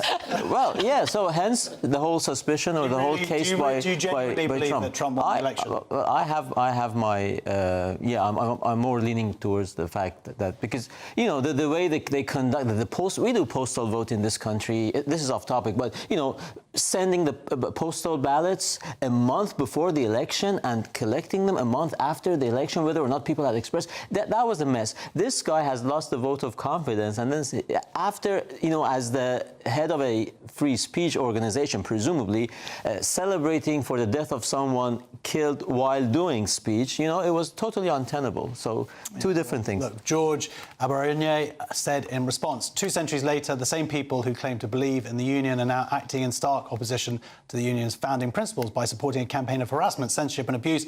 We will not be silenced. He was, by the way, celebrating the shooting, he says, not the actual death itself. OK. Our next question is from Jeff. Hi, Josh. Is it racist to think that white people are not represented in the adverts these days? Yeah, is it racist to think white people aren't represented in adverts? So, Sarah Pochard, she has landed in hot water after comments she made about diversity in advertising. Let's have a little look. It drives me mad when I see adverts full of black people, full of Asian people, full of, you know, people that basically are anything What's wrong other with that, than Sarah? white. She's saying that she didn't express herself well. I don't know if you saw this original clip yourself, yes, but I think the point was she was arguing about the over-representation, arguably, which is being proven. I think the black population in this country is about 4%, and they are in 50% of adverts. So that would suggest, you know, she said that she has clumsily expressed this, but you had seen Wed Streeting come out and sort of imply, or at least outright call her a racist for this. I don't agree with that. It's so easy to use that silly word, isn't it? Wed Streeting? That the too. R word. I'm getting sick and tired of it. But quite often when you're watching TV, you wonder whether you're watching sort of Zimbabwe Broadcasting Company, Channel 1. OK, well, that's gone a little bit too far. Well, but I know what you're referring to. It's what you just said. This is talking about, like, television, and there was arguably very much underrepresentation back in the day, but we're talking specifically about adverts, and what she, I think, is saying is that it is like every time these adverts are on, there is someone, and she's saying that the whole point of adverts is to sell products, of course, right? But if you're not seeing yourself represented in any way, I think that's her argument, and there are people voicing frustration about it. But I can buy products off anybody of any colour, actually, Josh. But, yeah, I mean, it's what you said at the beginning, isn't it? 4%... Zimbabwe, interesting, but I know what you're getting at. 4% versus 50% in adverts, it just doesn't feel real. And I think she was clumsy as well. I wouldn't say it like that. I think it's messy, but I don't think that's necessarily going to do her any harm. And even though Wes Streeting's jumped on it, of course he has, I think people know that she's trying to get at something that she authentically thinks. She said it in a very unfortunate way. Yes. Advertising... The message, it used to be buy this product because it's good for these reasons, or at least buy this product because the advertisement made you laugh a bit, made you chuckle with a little funny joke. Nowadays, what is the message? What is the message? The message is that black guys with good jobs and beautiful houses prefer white women. That seems to be the message. And it's not a good message. I was about to apologise for the Zimbabwe thing, but you're adding one more thing on top of it. You know, I'm going to say... I'm fulfilling my contract. I'm going to say a quick thing. I do a bit of acting. I do adverts. You don't get... it's interesting to see that the role... Basically, the only auditions that I've had in the last few years are for white men in suits on the tube. Anyway, right, next on Free Speech Nation, the Israeli academic who claims that a pro-Palestine protester threatened to behead him will join us live in the studio. You do not want to miss that. See you in 2 minutes.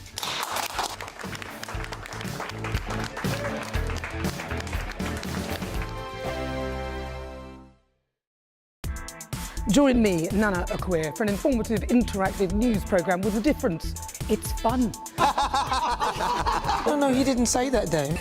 I'm so surprised. I think there's an element of truth to that. Join me from 3 p.m. every weekend, only on GB News, Britain's news channel. From the school run to the home run, watch a new show for all of Britain. He can say whatever he wants. A straight-talking show where all voices are heard. And, you know, when are we going to stop talking about smashing the gangs and actually do it? With the stories that matter from every part of our country. There's a bit of a crash landing there for your Chancellor. Bold, fearless and standing up for you. That's me, Martin Daubney, 3 p.m. till 6 p.m, weekdays, here only on GB News. The People's Channel, Britain's news channel. Britain was once the envy of the world. But look around. A nation that no longer knows what it is or where it's going. A country that's broken. How do we fix Britain? How do we bring it back? Friday night with Matt Goodwin at 8 p.m, only on GB News. Decisions made in Washington aren't just shaping America, they're shaping Britain too. From migration to global security, from crime to health. Whatever happens in the White House today will be felt in your town or city tomorrow. That's why The Late Show is live from Washington, DC. Cutting through the politics to show you what it all means for Britain. The Late Show live every night at midnight. Only on GB News, Britain's news channel. At GB News, we love to hear from you, our loyal community. So drop us a line at gbnews.com/yoursay. There you can talk to each other and also to the presenters live on air. gbnews.com/yoursay, because GB News is your channel, Britain's news channel. Hi, I'm Micahel Dewberry, and my show is your opportunity to cut through all the noise and dive in headfirst to some robust debates. Ideas clash. Situation, No, Because the failure is... You're deliberately avoiding my point. Nothing's held back. And if you think this is the end of it, wait for more. And we do not shy away from the difficult stuff. Sometimes I want to shake people and say, if only you understood.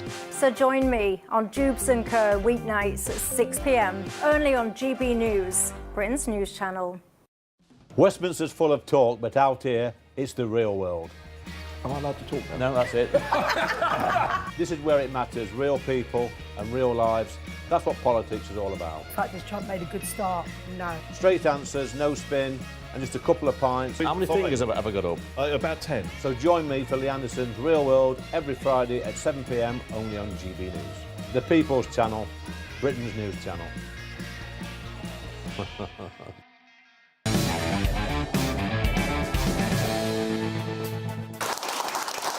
Welcome back to Free Speech Nation. An Israeli economics lecturer at City University says mass protesters barged into his class, called him a war criminal, and even threatened to behead him.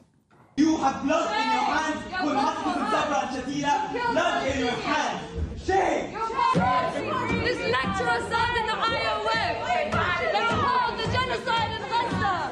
All terrorists off our campus. All terrorists off our campus. All terrorists off our campus. All terrorists off our campus. I should point out, these aren't his students. This case highlights the growing tension between protest rights and academic freedom and is already fueling political calls for tougher action on extremist activism in university spaces. I am joined in the studio by the Professor of Economics at City St George's, University of London, Professor Micahel Ben-Gad. So, just to reiterate, the students in my department are lovely. They're a pleasure to teach. They are polite, they are well-mannered, and when those thugs came into my lecture theater, they were absolutely appalled. You could see how frightened they were. That's the first thing. Now, if you look carefully at that video, you'll see something else. I mean, it makes for pretty difficult viewing. They captured me in profile. I need to lose some weight. I'm not going to say anything. You did insist that we just showed your neck in all the shots. I've repeated that joke already 4 times in Hebrew on Israeli television, and my wife is going to kill me when I get home. Fair enough. So, but seriously, watching that clip, it's just the aggression, and I know it's not captured on the video, but one of the students actually threatened to behead you. What I heard, I just want to set the record straight on all of this. I think it was a scrum, and everybody's screaming their heads off. We don't have the actual audio, right? We're looking for it now. But what I think I heard was somebody say, in the passive voice, he should have his head cut off. Essentially, and the other thing is, one of the security guards independently said that he heard the same thing. Would I swear to that in a court of law? No, because he wasn't standing in front of me. But that's not the point. The point is that they invaded my lecture space. This has been going on already for over a week, this sort of Instagram campaign, and then there was an unruly demonstration in the university main building. At first, I mean, I would say my first response when the Instagram campaign began, I was notified. So this came through Dennis Hayes. He's the head of academics for academic freedom. I and Ian Pace, another professor at the university, were co-conveners of the local branch. And Dennis let Ian know. I walked out of the lecture theater, and Ian contacted me and said, do you see what the students are saying about you? I don't have Instagram. So I wrote no, and I went up to his office. So there's a picture here, the terrorist. Right. This is because, you know, growing up in Israel, you go into the army. Everybody does. It's conscription. Let me make this clear. He showed that to me, and my first response was, well, at least they're not criticizing my teaching. You know, I should explain that, you know, if we don't sort of react to bad news with a certain degree of dark humor, they excommunicate us. Okay, so yes, what they are doing, I have to explain, this is what bullies do, okay? It's not about the physical violence. That's just an end to a means to an end. What they really want to do is humiliate people. And if they can get you to humiliate yourself, even better. So they've already kind of announced. So first of all, what they are charging me with is 4 different crimes. First, that I studied as an undergraduate at Hebrew University of Jerusalem, right? A very important institution that's over 100 years old, that I taught at the University of Haifa, that I worked in the country's central bank, and next to each of them they say worked in a genocidal society, and then of course finally that I served in the IDF. Let's be real about what they're accusing you of. They're accusing you of being a Jew.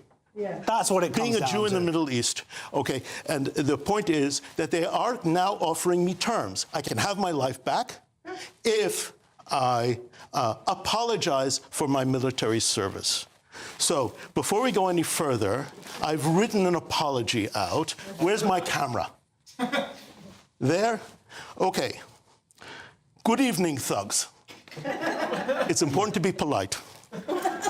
As you have probably heard, we have compulsory conscription in Israel, so as a citizen, I was obligated to serve.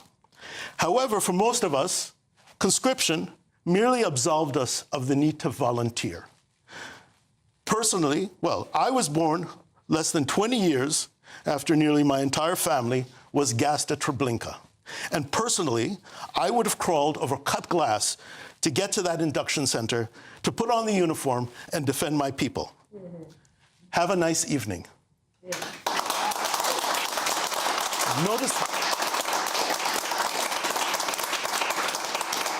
Notice the last bit. My manners have so improved since I moved to this country. If anybody's ever been to Israel, don't ever queue for a bus. Let me just put it like that. Yeah, I want to say, you guys were in charge for 30 years, and we're still rubbish at queuing.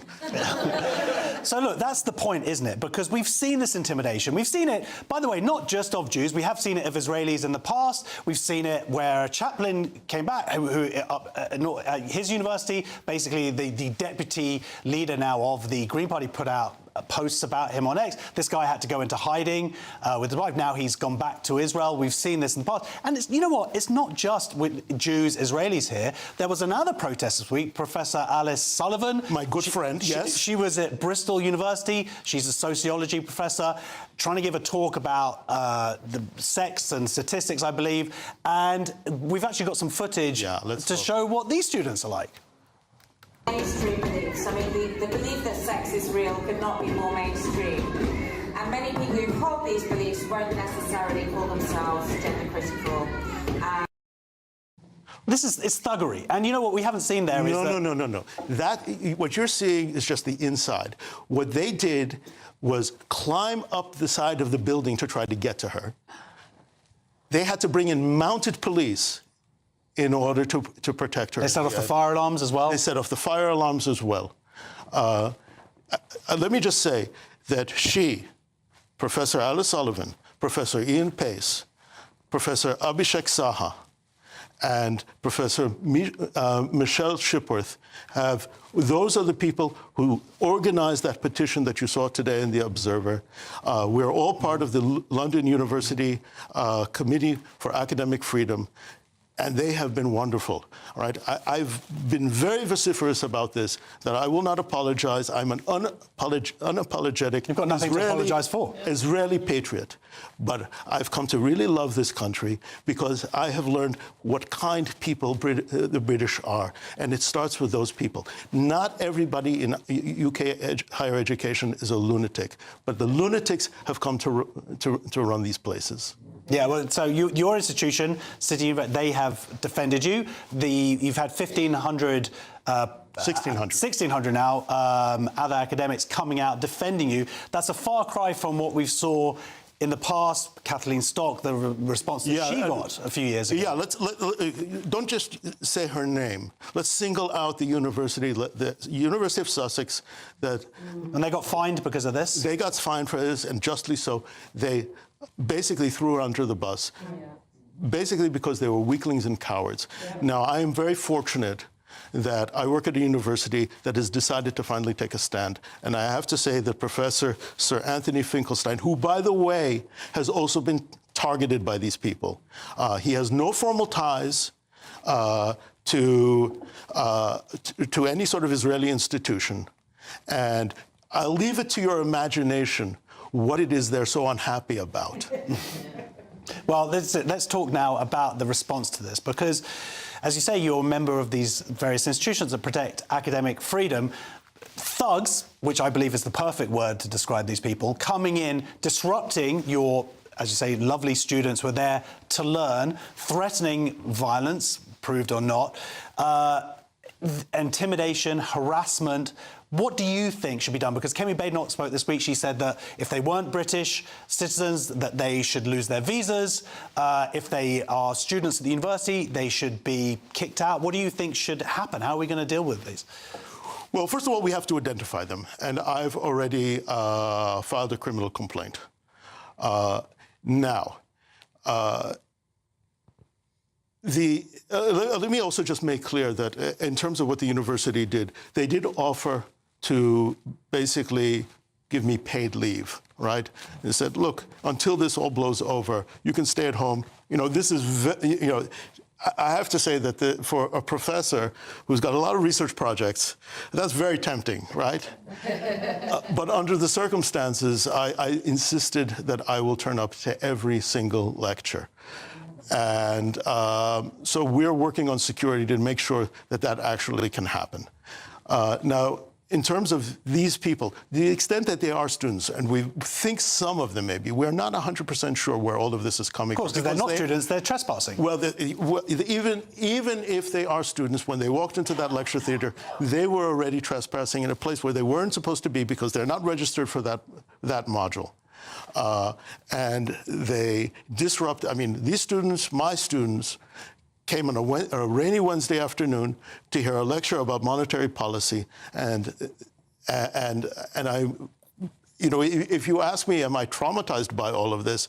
Well, do I look traumatized? No, but I'm very angry. And keep in mind that I'm an economist, right?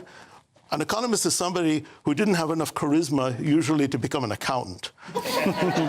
So it takes a lot to really rile us up. Yeah. But on their behalf, I'm very angry. Well, look, and I'm also very angry on behalf. I should also mention one more thing. I had a meeting last night with some Jewish students.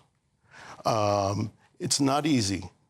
And I just wanted to say something to their parents. I was so impressed by their dignity, their maturity. You've done very well, right? You should be very proud of them. I certainly am. Okay. Well, Professor Micahel Ben-Gad, I have to say, for me, this is the way. This is potentially, hopefully, a turning point of standing up to this thuggery and saying enough is enough.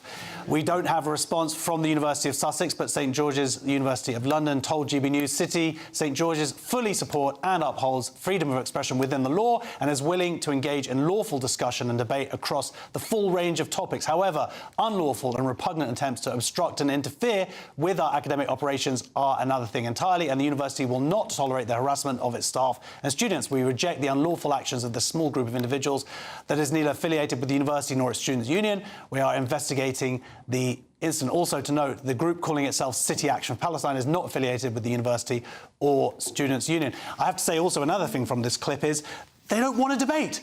You see them, they just want to shout. Anyway, next on Free Speech Nation, as Manchester Pride is dissolved, ONS is leaving Stonewall, we will discuss the fallout of the TQ+ invasion of the LGB. Please, one more time, a round of applause for the man who stands up. There he is, Professor. Thank you.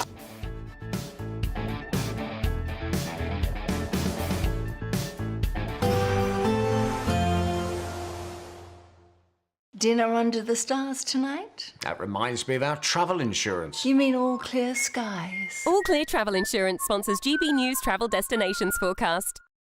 Hello there. We've got showers and longer spells of rain across western parts of the Mediterranean at the moment. Further east, some warm sunshine. We can see Madeira seeing some showery outbreaks of rain for the next few days. Temperatures in the low 20s. The risk of a few showers for southern Spain and Portugal. But in the sunshine, temperatures above average. Plenty of dry weather across Italy and Greece at the moment. Temperatures 25, 26 Celsius. So feeling warm in that sunshine, and it stays pretty settled the next few days. All Clear Travel Insurance sponsors GB News Travel Destinations Forecast. Hello, here's your latest weather update from the Met Office for GB News. We've got an unsettled week of weather in store across the UK, all of us seeing rain at times, often quite blustery, although it will turn a bit milder towards the end of the week and certainly into next weekend. At the moment, we've got low pressure feeding its way southeastwards across the UK, tightly packed isobars, indicating quite blustery weather too, and certainly as we head into the evening and through the overnight period, quite a blustery feel to the weather across the UK. Outbreaks of rain gradually clearing from the south and southwest, leaving some clear spells in the south, whereas it's very showery across northern and central parts and blustery winds, even a little bit of winteriness across the high ground in Scotland, and temperatures low enough here for a touch of frost in some rural spots, but staying mostly frost-free towards the south with temperatures near double figures in some towns and cities. So we start the new working week on quite a showery note, certainly across the north of Scotland, lots of showers packing in on that northerly breeze. Still a bit wintry though, showers across the highest ground in Scotland, a touch of frost to say in rural spots to start the day. Mostly fine across the southern parts of Scotland, a few showers across Northern Ireland, and a few showers too pushing across Northern England, North Wales into the Midlands, with some sunshine to start the day on Monday across the far south of England. As we go through the rest of the day, it stays quite showery in the morning, quite a blustery northerly breeze too. The showers and those winds gradually ease though from the west as we go into the afternoon, and then some more persistent rain starts to approach Northern Ireland by the very end of the day. Once again, it's quite chilly for the time of year, certainly across the north and northeast of the UK. Here, temperatures no better than 7 or 8 Celsius in a few spots, whereas down towards the south and southwest, nearer average at around 13 or 14 degrees. Outbreaks of rain out towards the west will push eastwards into Tuesday morning, and Tuesday looks like a very breezy day with further showers or longer spells of rain, so staying quite unsettled and again quite chilly for the time of year, with temperatures into the low teens at the very best. That's into the low to mid 50s in Fahrenheit. Low pressure is dominant for the rest of the week, so it stays pretty unsettled. Further showers or longer spells of rain to come, but at least those temperatures start to climb during the latter stages of the week. You want to know what's really going on in the corridors of power? Labour don't know what to do with you half the time, and that makes you quite lethal in the chamber. Get behind the headlines with Chopper's political podcast. Join me, Christopher Hope, as I sit down with the great and the good of British politics. We'll see where this ruling takes us. These are the stories shaping our nation. Chopper's political podcast, available now on all platforms. Listen in and stay ahead. Decisions made in Washington aren't just shaping America, they're shaping Britain too. From migration to global security, from crime to health. Whatever happens in the White House today will be felt in your town or city tomorrow. That's why The Late Show is live from Washington, D.C. Cutting through the politics to show you what it all means for Britain. The Late Show live every night at midnight. Only on GB News, Britain's news channel.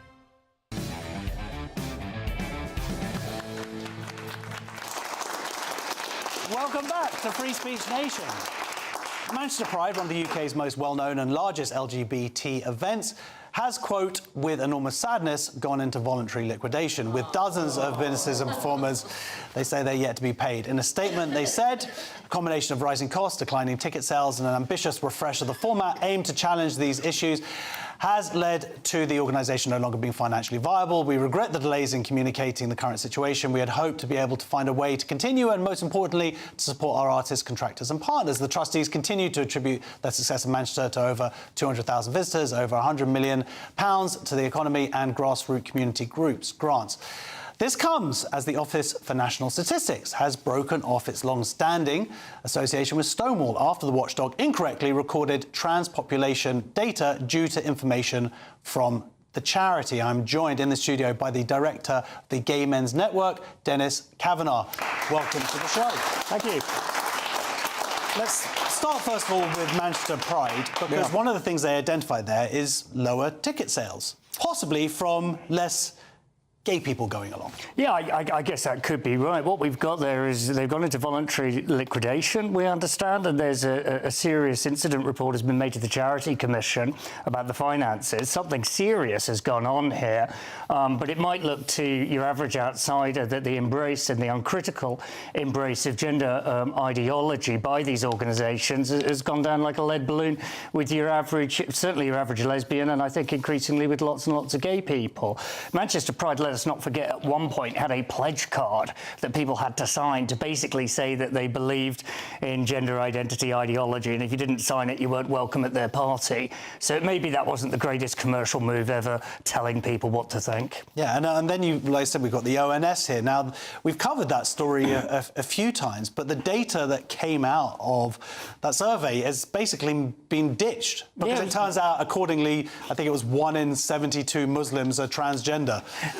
Because of the failures to record the invasion, because of language issues. Yeah, it was mad. It was absolutely mad. So prior to the 2021 census, the ONS had several meetings with Stonewall. 30 meetings. Loads of them. Just loads of them. They were all painful, of course. And they all sat around a table and they cooked up the question. I've got the census question here, Josh. See if you can answer it. The census question for 2021 said this: is the gender you identify with the same as your sex registered at birth? Now, I don't know about you, but even as an English language speaker, I don't find that the most straightforward piece of English language ever. They wanted to, by the way, give that to, like, 2-year-olds. That was what one of the groups was proposing. Yeah, because that's sane, isn't it? I mean, we really are banging our heads against a wall of stupid with these guys. But, yeah, when the data came back, they had massive spikes in the trans population in Brent and Newham.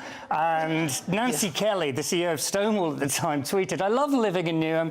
There's so many trans people here." Now, sensible people like Professor Biggs and Professor Alice Sullivan, who've mentioned already tonight, looked at the data and said, hang on a minute, something is wrong here, because you've got more trans people in these London boroughs where there's lower English rates of proficiency of the English language than you have in Brighton, for goodness sake. And, you know, it's all very funny and all the rest of it, but there is a serious side to this. Well, it's our money, first of all. Stonewall have wasted, and the ONS, to be fair, have wasted a hell of a lot of public money here with their pet project, this stupid elitist embrace of gender ideology. But look, more importantly, bad data makes for bad policy. You need data because we have evidence-based government. Professor Sullivan, in the Sullivan Review published this year, pointed out it wasn't just the census. This is going on across public policy areas.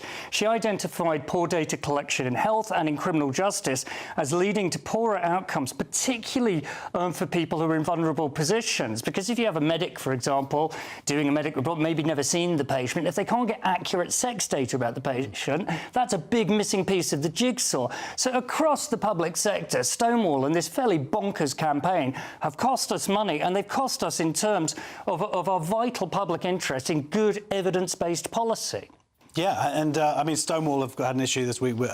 Also, Alison Bailey is taking them to court. It's being challenged, isn't it, the previous case? That's right. We're now in the Court of Appeal Civil Division in the case of Bailey and Stonewall, where Alison is making the case that when Stonewall sent an email to her chambers which said, we trust, this is the head of trans inclusion, saying, I trust you will do what is right, because us associating with you now is a problem, or words to that effect. Because she believes in biological sex. Because she's surprise, surprise, you know, she is a lesbian who is celebrating the launch of LGBT Alliance. One of the tweets they complained about the Stonewall Trans Advisory Group was Alison had dared to tweet out that she believed in single-sex wards, which happens to be government policy now, and also happens to be the law of the land. And we've seen when they've not done that women have been raped. Yeah, exactly. It's not like Alison was saying anything, in my view, that was remotely controversial.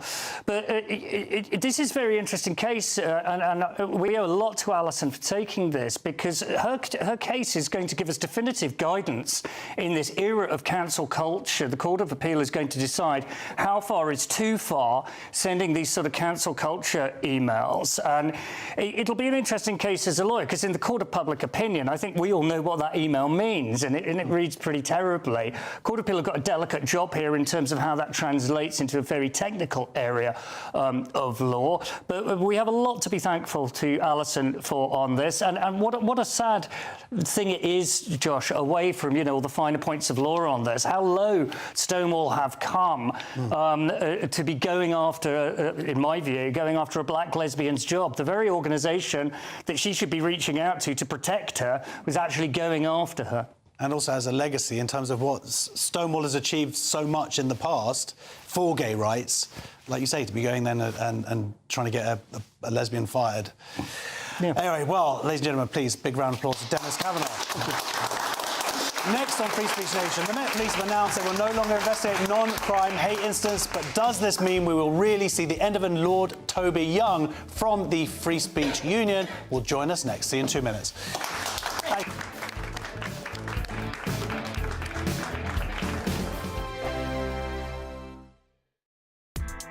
Join me, Nana Akwe, for an informative, interactive news programme with a difference. It's fun. No, he didn't say that, though. I'm so surprised. I think there's an element of truth to that. Join me from 3 p.m. every weekend, only on GB News, Britain's news channel. GB News Breakfast, every day from 6 a.m. The Horse Trust basically looks after retired working horses from the military, but also from police forces and from various charities like Riding for the Disabled. And it has, I think, something like 150 horses in its charge. It has been going indeed since, I think, 1905 or something like that. So it's an important charitable foundation run mainly by donations.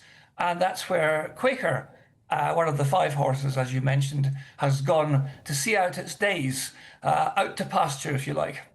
What happened on that day was really unusual, wasn't it? Because these horses are so well trained to keep calm, you know, in riots and goodness knows what. But something spooked them, and they ran for it, and they ran bumping into cars and trucks, which is why we saw blood coming from them as well. It's so unusual, but lovely to hear that he's retired instead of anything worse. Oh, absolutely, yes. In fact, Quaker is the only one of the 5 horses that didn't return to military duties. 3 of those horses that did bolt returned to perform in the King's Birthday Parade last year and looked to me, because I saw it live, kind of perfectly happy and healthy. Oh, you know, I think they're extremely well looked after, and there's a very strong bond between riders in the whatever regiment it is that the horses are assigned to, and their charges. And this goes back through history, and there are, if you look at the First World War, where, believe it or not, in 1917, there were 600,000 horses in service with the British Army through various theatres of war. GB News, the People's Channel. In the GB Newsroom, we bring you the news as it happens. With our team of dedicated journalists across the UK, we're ready to keep you up to date with what's happening every half an hour, every single day. Bulletins here on GB News, the People's Channel, Britain's news channel. Britain was once the envy of the world, but look around. A nation that no longer knows what it is or where it's going. A country that's broken. How do we fix Britain? How do we bring it back? Friday night with Matt Goodwin at 8 p.m, only on GB News.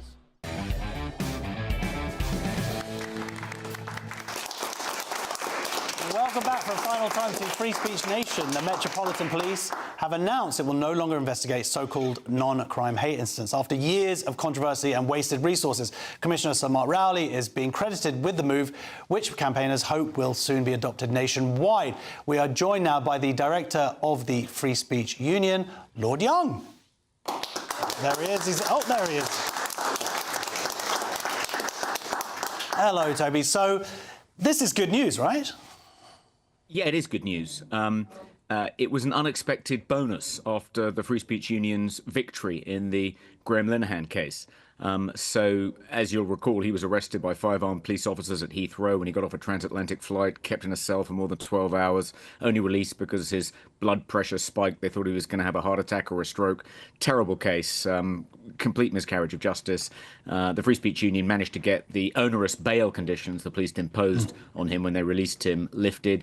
And then we managed to persuade, with our legal team, the police to drop all charges. And then, unexpectedly, shortly after announcing that they were going to take no further action against Graham, the Metropolitan Police Press Office said that they would no longer be investigating non-crime hate incidents. So it was a huge, unexpected bonus, a massive win, something the Free Speech Union and others have been campaigning for more than 5 years.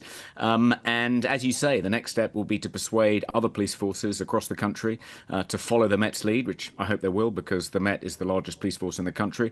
And more importantly, Josh, the police say they're going to, including the Met, they're going to continue to record non-crime hate incidents. That's a concern because at the moment, if you apply for a job as a teacher or a carer and you're required to do an enhanced DBS check, non-crime hate incidents can show up on your criminal record and prevent you from getting the job. So I think the next stage in this battle, after we've persuaded other police forces to follow the Met's lead, is to persuade all the police forces across the country to make any recorded NCHIs non-disclosable in enhanced criminal records checks. It's just ridiculous that people are not getting jobs because they've committed non-crimes.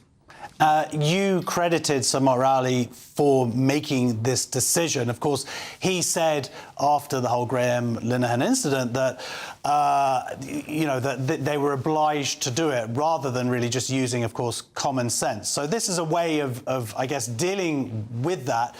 How likely do you think it is that these other forces, I know you said this because the Met are the largest force, but has there been any indication yet from other forces? Because a lot of the other police forces around the country, frankly, are much more ideologically captured than the Met.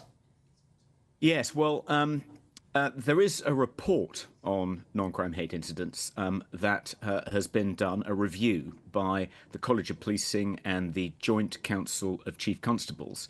And Lord Herbert, who is the chairman of the College of Policing and who's seen this report, the report's already been handed to the policing minister, although it hasn't been made public yet and is not going to be made public, I think, until December.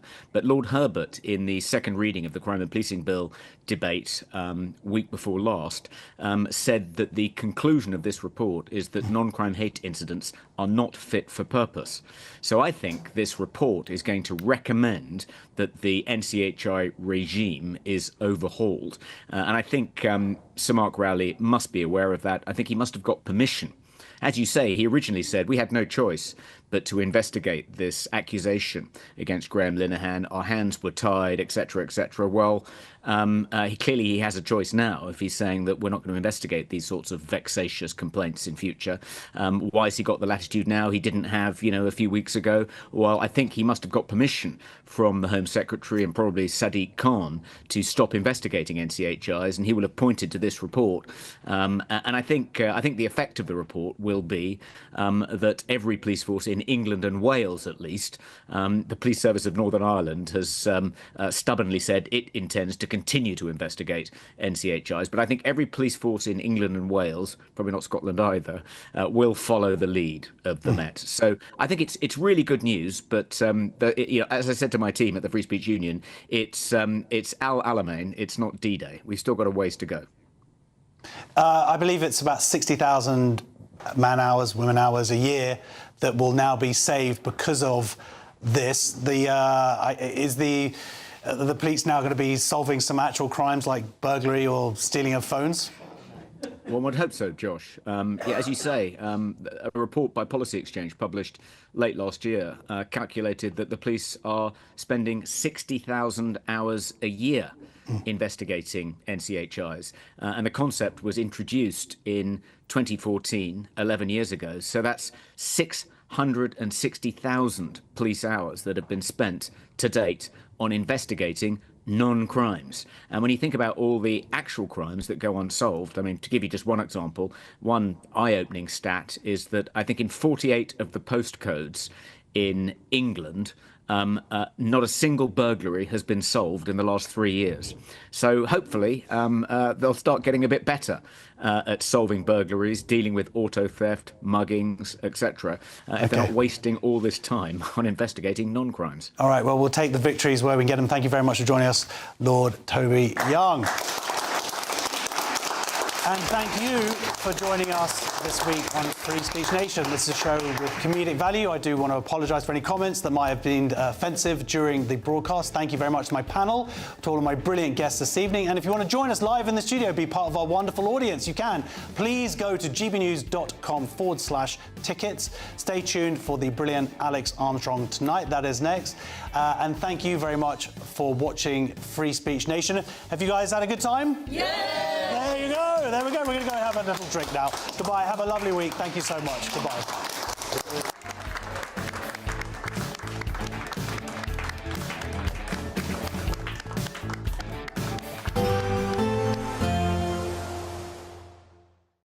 Today, clouds overhead, total zen within. Boxed Solar sponsors the weather on GB News. Hello, here's your latest weather update from the Met Office for GB News. We've got an unsettled week of weather in store across the UK, all of us seeing rain at times, often quite blustery, although it will turn a bit milder towards the end of the week and certainly into next weekend. At the moment, we've got low pressure feeding its way southeastwards across the UK, tightly packed isobars, indicating quite blustery weather too, and certainly as we head into the evening and through the overnight period, quite a blustery feel to the weather across the UK. Outbreaks of rain gradually clearing from the south and southwest, leaving some clear spells in the south, whereas it's very showery across northern and central parts and blustery winds, even a little bit of winteriness across the high ground in Scotland, and temperatures low enough here for a touch of frost in some rural spots, but staying mostly frost-free towards the south with temperatures near double figures in some towns and cities. So we start the new working week on quite a showery note. Certainly across the north of Scotland, lots of showers packing in on that northerly breeze. Still a bit wintry, those showers across the highest ground in Scotland. A touch of frost, as I say, in rural spots to start the day. Mostly fine across the southern parts of Scotland. A few showers across Northern Ireland, and a few showers too pushing across Northern England, North Wales into the Midlands, with some sunshine to start the day on Monday across the far south of England. As we go through the rest of the day, it stays quite showery in the morning, quite a blustery northerly breeze too. The showers and those winds gradually